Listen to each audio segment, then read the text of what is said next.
বিগত আওয়ামী সরকারের প্রায় ১৬ বছর কেটেছে একটা শঙ্কা, সংশয় ও অনিশ্চয়তার মধ্যে। ক্রমেই অচেনা হয়ে পড়ে কাছের মানুষগুলো। সেই রেশ কাটেনি এখনও। স্বৈরশাসকের অত্যাচারের চিত্র মনে পড়লে এখনও আঁতকে ওঠেন ভুক্তভোগীরা। বিচার বিভাগ, প্রশাসনকে নগ্নভাবে দলীয়করণ করে আওয়ামী ক্যাডারদেরকে সেখানে বসানো হয়েছে। বাংলাদেশ কার্যত একটি পুলিশ শাসিত রাষ্ট্রে পরিণত হয়েছিল।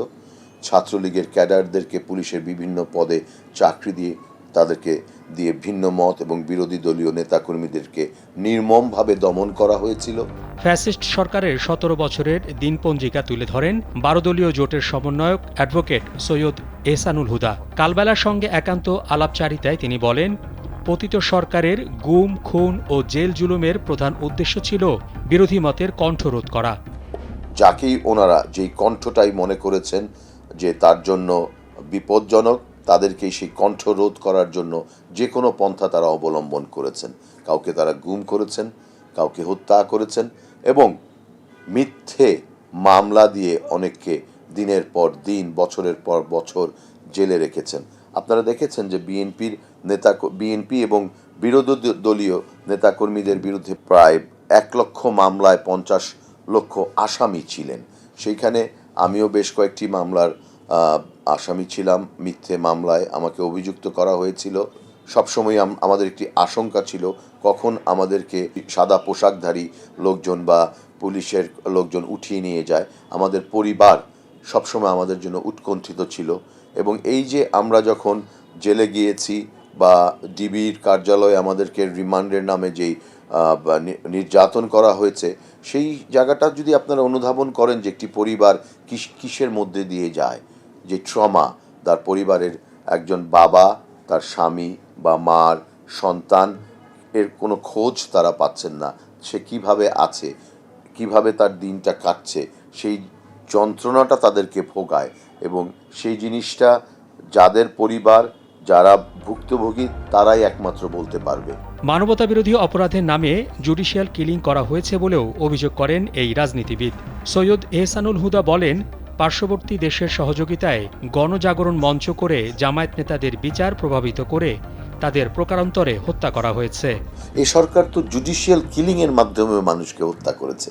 আপনারা দেখেছেন যে মানবতা বিরোধী অপরাধের দায়ে যাদেরকে ফাঁসি দেওয়া হয়েছে, তাদেরকে আমি মনে করি সেটা জুডিশিয়াল কিলিংয়ের মাধ্যমে তাদেরকে খুন করা হয়েছে।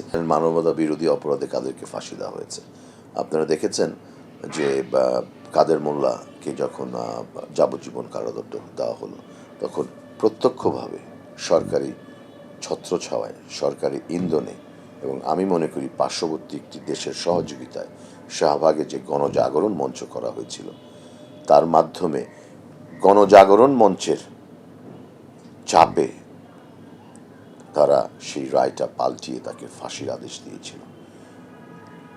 আপনি যদি দেখেন যে কোনো একটি হত্যা মামলায় বা এই ধরনের যখন মামলাগুলো হয়, তখন সাক্ষীর একটা বড় ব্যাপার থাকে। সাক্ষ্য আইনে যদি সঠিক ন্যায় বিচার হতো, এভিডেন্স অ্যাক্টে বাংলাদেশে, আমি এটা আপনাকে চ্যালেঞ্জ দিয়ে বলতে পারি, প্রত্যেকটি আসামি যাদেরকে আসামি করা হয়েছিল তারা অ্যাকুয়েটেড হতো, তারা খালাস পেয়ে যেত, তাদের বিরুদ্ধে তেমন কোনো সাক্ষী ছিল না। আপনারা দেখেছেন সুখরঞ্জন বালির কথা, তাকে কোথায় পাওয়া গেছে? কলকাতায়। কিছুদিন আগেও দেখলাম যে কলকাতায় তার জেল জীবনের কাহিনীটি আমরা পড়লাম। সে নিজে এসে বলেছে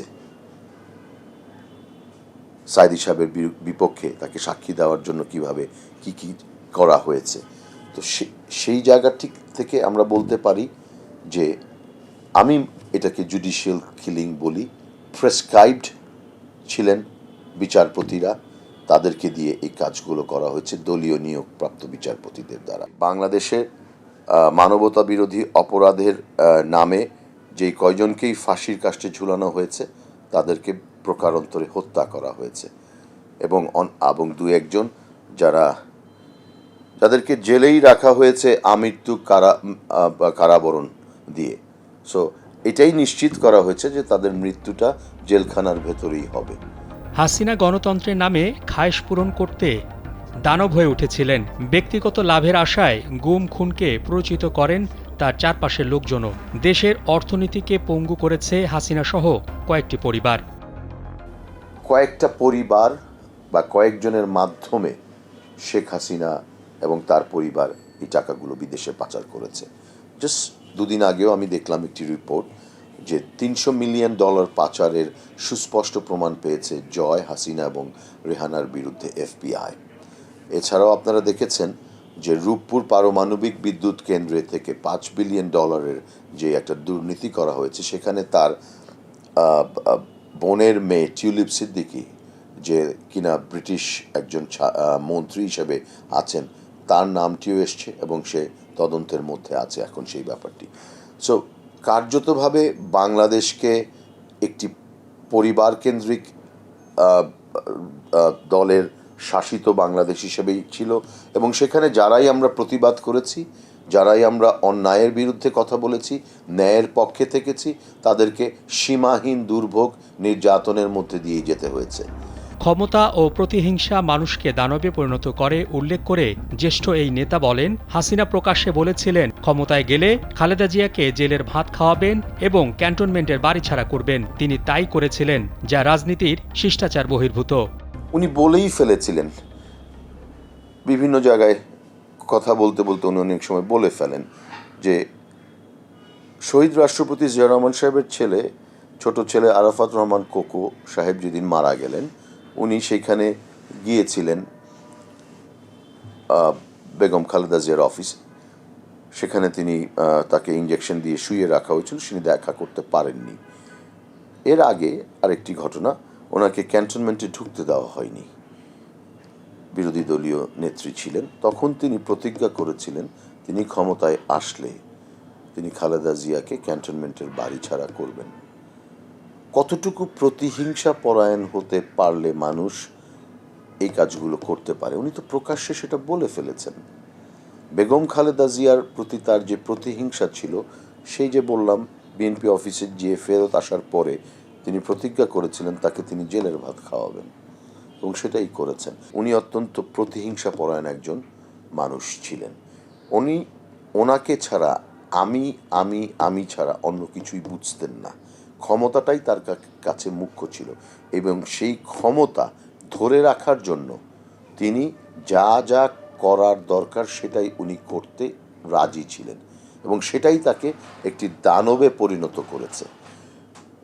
পররাষ্ট্রনীতি বা অন্য রাষ্ট্রের যেই প্রভাবটা বাংলাদেশকে স্বাধীনতার পরে, আপনারা গত 16 তারিখেই দেখেছেন যে ভারতের হিন্দুত্ববাদী প্রধানমন্ত্রী নরেন্দ্র মোদী বাংলাদেশ পাকিস্তানের স্বাধীনতা যুদ্ধকে ভারত পাকিস্তানের যুদ্ধ বলার ধৃষ্টতা দেখিয়েছেন। 16ই ডিসেম্বরকে তাদের বিজয় দিবস বলে আখ্যায়িত করেছেন। যেই দেশ আলোচনার টেবিলে স্বাধীনতা অর্জন করেছে, আমরা লাখো শহীদের রক্তের বিনিময়ে স্বাধীনতা অর্জন করেছি, তাদের যুদ্ধটাকেই, তাদের বিজয়টাকেই অস্বীকার করার মতো ধৃষ্টতা দেখিয়েছেন। মোহাম্মদ শাহাবুদ্দিন মাহতাব, কালবেলা।